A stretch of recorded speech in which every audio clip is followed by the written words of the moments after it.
Bonjour à toutes et à tous, bienvenue à ce nouveau Good Morning Market. Nous sommes aujourd'hui le lundi 15 février 2021 et les marchés asiatiques ont débuté cette semaine en nette hausse avec un Nikkei qui a gagné 1,9% et qui a clôturé au-dessus des 30 000 points et ce pour la première fois depuis 1990.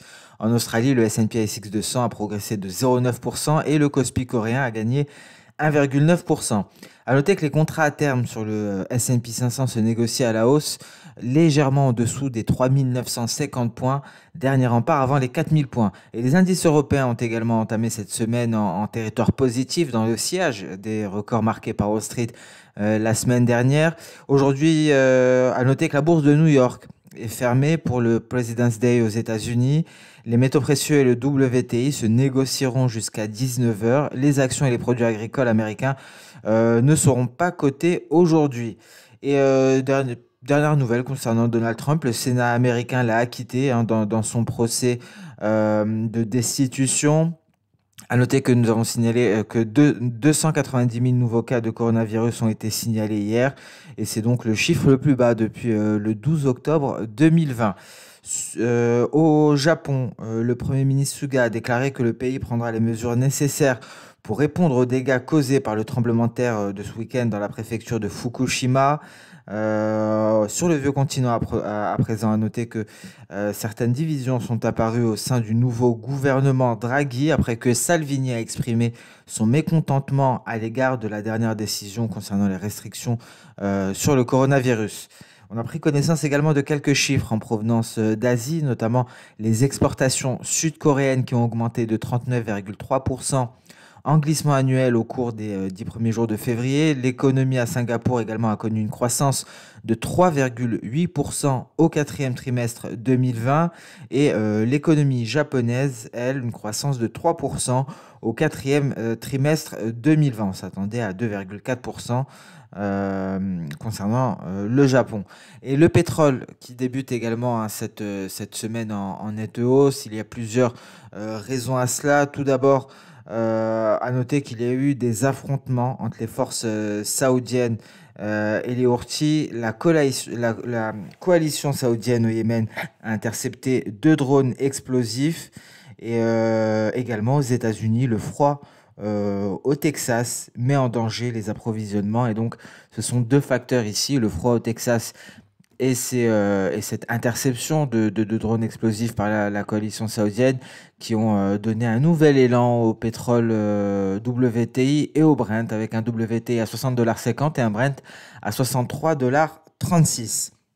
Et à noter que le ministre du pétrole irakien a annoncé que l'Irak était en pourparlers avancés avec certaines entreprises publiques chinoises pour la construction d'installations de stockage de pétrole brut en Chine.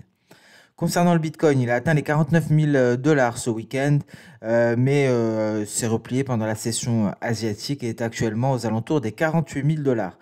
Alors, concernant le calendrier économique, à noter que cette semaine, oui, il est relativement vide, hein. Il y a plusieurs zones qui sont en congé, dont le President Day aux États-Unis, congé également en Chine. Donc, à noter que cette semaine, concernant l'Europe, aujourd'hui, tout d'abord, hein, on aura cette réunion de l'Eurogroupe.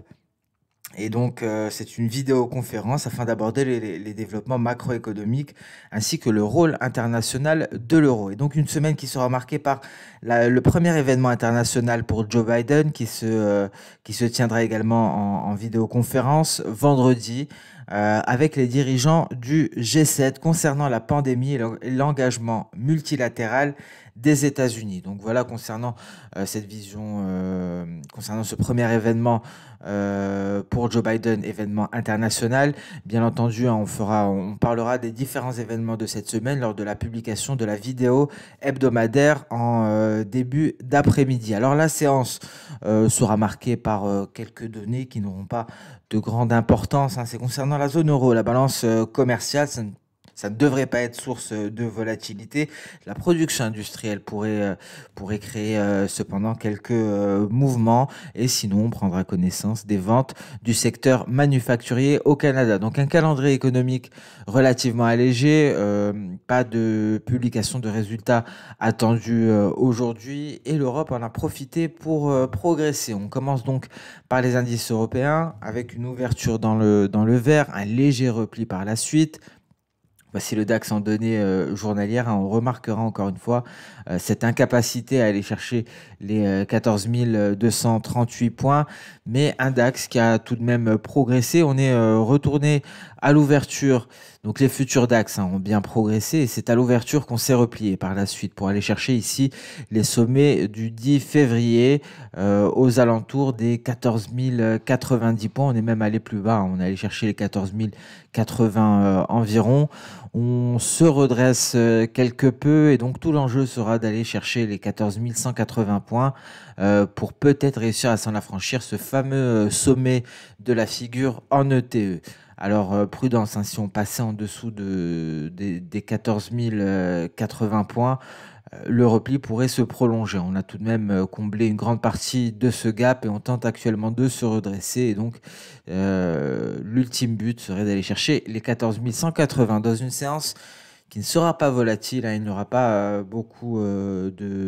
il n'y aura pas beaucoup de volume aujourd'hui, visiblement. Qu'en est-il aux États-Unis?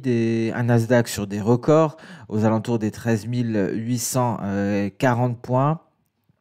Et donc, un Nasdaq qui a réussi à se hisser au-dessus de cette projection de soda aux alentours des 13 840 points, finalisant ainsi la précédente vague haussière, hein. C'était l'objectif, on s'est hissé au-dessus. Aujourd'hui, on ne s'attend pas à de grands changements concernant les indices. Il n'y aura pas de changement, hein, concernant les indices américains. Très peu de volatilité. Le Dow Jones, lui, n'est pas parvenu à atteindre son dernier objectif après s'être hissé au-dessus de celui-ci, au-dessus des 31 060 points. Et donc, la prochaine cible est à ici 31 593 points aux portes des 31 600. Le S&P 500, donc très proche des 3 950 points. Dernier rempart avant les 4 000 points. Alors ce serait une belle cible ici, hein, pour le S&P 500, mais il y a encore du chemin à faire. Et donc ce sera l'enjeu très certainement de la séance de demain. Le Russell 2000 a marqué le pas également. Il s'est clairement replié en hausse actuellement pour se hisser à nouveau au-dessus des 2300 points.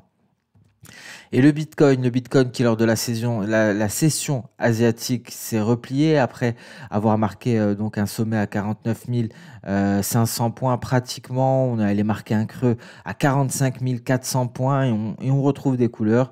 On repart à l'attaque, hein, ici du précédent sommet du 9 février. On passe à présent sur les matières premières avec un gold qui est sous pression. Et donc, c'est bien entendu l'amélioration de la situation économique, mais également les taux longs américains qui mettent une pression sur le métal jaune. Un métal jaune qui, s'il ne parvient pas à se hisser au-dessus des 1826 $ l'once. Alors, excusez-moi, j'ai... Voilà, une petite alerte. Alors, s'il ne parvient pas à se hisser au-dessus des 1826 $ l'once, devrait se replier jusqu'à la barre des 1800 $. Dernier rempart ici avant les 1785 $, soit le creux du 4 février. Donc, prudence pour le gold, cela confirmerait, hein, donc son évolution dans ce canal baissier de court terme. Rien à signaler, hein, pour le silver qui n'a donné aucun signal pour le moment. Le platine a bien réussi à rallier ici son objectif face à cette résistance, hein. Ce sont des niveaux que l'on n'a pas testés depuis 2015. Et donc, tout l'enjeu sera de s'en affranchir à présent pour aller chercher les 1515 beaucoup plus haut. Et donc, une semaine qui sera cruciale, hein, pour le platine. Mais tout dépendra du biais vert, hein, à mon sens, pour réussir ou non à s'éloigner ici largement des 1300 $. Belle progression du pétrole brut. On se souvient de cette oblique baissière qui relie les précédents records. Et donc, attention à tout repli qui pourrait être imminent au contact de cette zone. On voit ici le pétrole WTI en données intraday, une très belle progression haussière. Et c'est le Moyen-Orient la situation au Moyen-Orient qui vient le propulser à la hausse. Le pétrole WTI qui pourrait partir à la conquête des 61 dollars le baril. Et tension haussière, mais également la situation météorologique au Texas qui vient qui vient menacer l'approvisionnement mondial.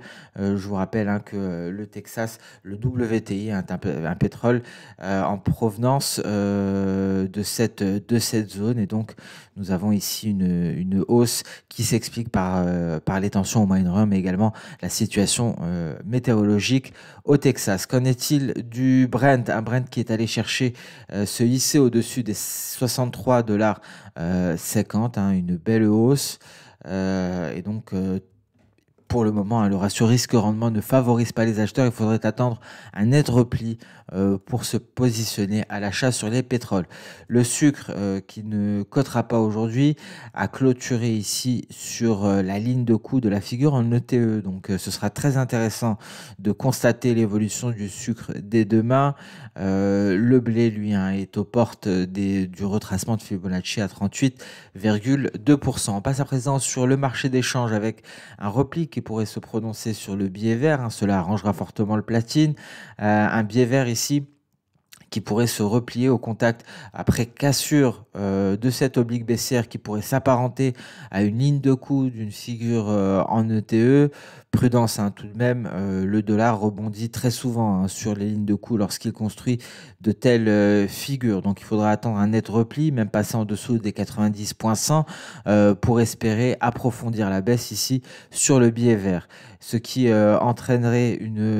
qui propulserait l'euro-dollar à la hausse, l'euro-dollar qui est reparti à la conquête des 1,2147. Il faut attendre un net franchissement de ce niveau pour espérer revenir ici au niveau de la fin du mois de janvier en direction des 1,2170 pour l'euro-dollar. L'USD CAD s'est effectivement replié, donc il était allé tester son nuage journalier. Et depuis, il ne cesse de se replier avec pour cible les 1,2645, dernier rempart avant les 1,2622. Belle progression du câble GBP USD avec un objectif. Le prochain objectif est donc à 1,3955. S'il maintient à maintenir sa dynamique haussière, mais plus largement s'il réussit à rester au-dessus des 1,3865. Le GBP CHF également une belle progression car c'est le GBP qui part à la hausse. On n'est pas allé jusqu'à tester la borne inférieure du canal haussier. Il y a eu une belle progression. On est toujours bien loin du prochain objectif, un objectif de long terme car c'est de l'hebdomadaire et on est encore à 1,25% environ. Concernant l'USD-CHF, rien à signaler. On reste aux alentours du nuage. Il faudrait s'affranchir ici des 0,8919 avant d'espérer une belle progression haussière en direction des 0,8950.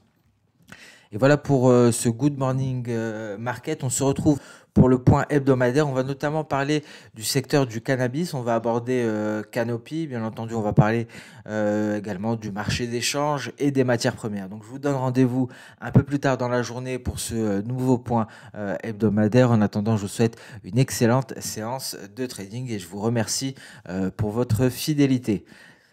À plus tard et très bonne séance de trading. Au revoir.